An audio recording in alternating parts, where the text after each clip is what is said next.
Je suis Valda Saint-Val, j'interviens au compte du web journal Les Échos du Congo-Brazzaville. Ça concerne le panafricaniste Kémy Séba.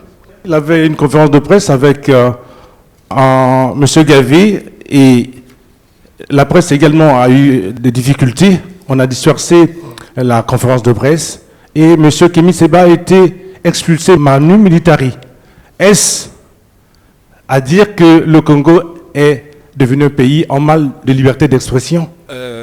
Monsieur Kémy Séba est ce qu'on appelle, paraît-il, un panafricaniste, mais que moi je qualifierais de provocateur professionnel.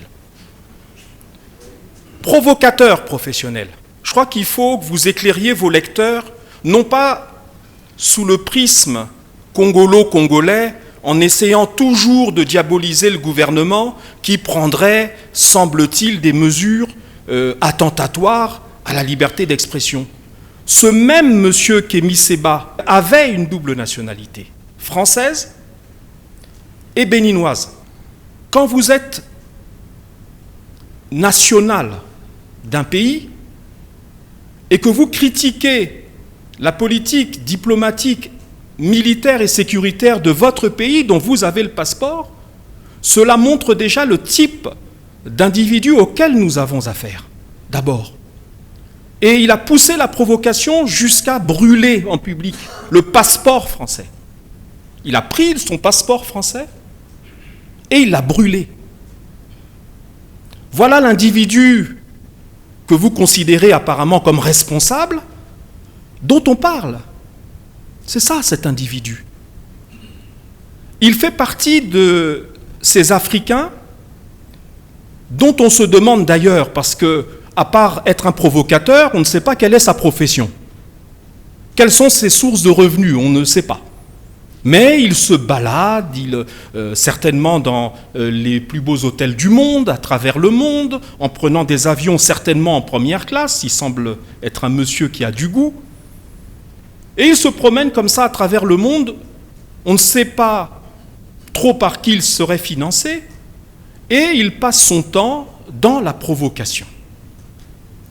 Il passe son temps dans la provocation.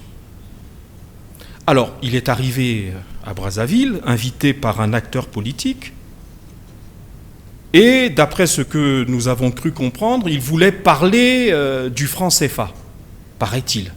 Certainement pas en bien, on imagine. Bon, le gouvernement, les services compétents ont considéré, et je trouve que cela est conforme à l'esprit de responsabilité qui doit animer les gouvernants dans n'importe quel pays. S'il fallait parler du franc CFA, puisqu'il paraît que la conférence de presse aurait dû tourner autour du franc CFA, alors certainement que ce monsieur avait l'intention de critiquer le fait qu'un pays comme le nôtre, comme d'autres à travers l'Afrique, utilise cette monnaie comme valeur économique faciale et financière pour ses échanges et transactions économiques et financières. Je dois quand même vous rappeler que dans tous les systèmes juridiques au monde, il y a ce qu'on appelle un délit. Un délit qui est commun à tous les pays. C'est de critiquer la monnaie qui est en cours et en usage dans le pays dans lequel on critique cette monnaie. Tout simplement parce que la critique de la monnaie, qui est un élément de stabilité, qu'on le veuille ou pas, qu'on ait le franc CFA, le franc congolais ou ce qu'on en voudrait à la place, c'est l'élément de la stabilité économique et financière d'un État. Quand vous critiquez la monnaie, eh bien tout simplement, vous pouvez provoquer des mouvements économiques et financiers qu'on ne maîtriserait pas. Je crois qu'aucun de nos compatriotes, à ce stade, et compte tenu de toutes les difficultés que vous évoquez par ailleurs, n'a envie que notre pays ajoute au reste des difficultés que nous avons, cette difficulté qui consisterait à déprécier ou à rendre la monnaie moins sûre que ce qu'elle n'est aujourd'hui.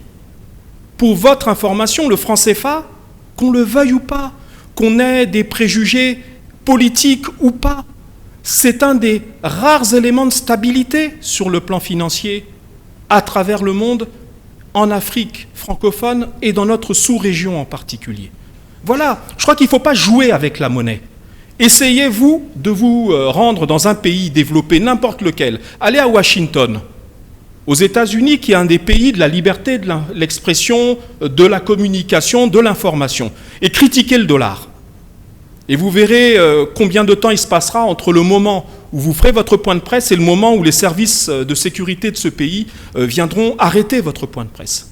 Voilà, c'est tout simple. Hein. Ce sont des questions hautement stratégiques, des questions hautement politiques sur lesquelles on ne joue pas. Ce monsieur dispose des réseaux sociaux amples qui lui permettaient de faire, s'il le souhaitait, depuis l'étranger, un point de presse. Nous avons convenu, ici, au Congo, que nous ne souhaitions pas ce désordre.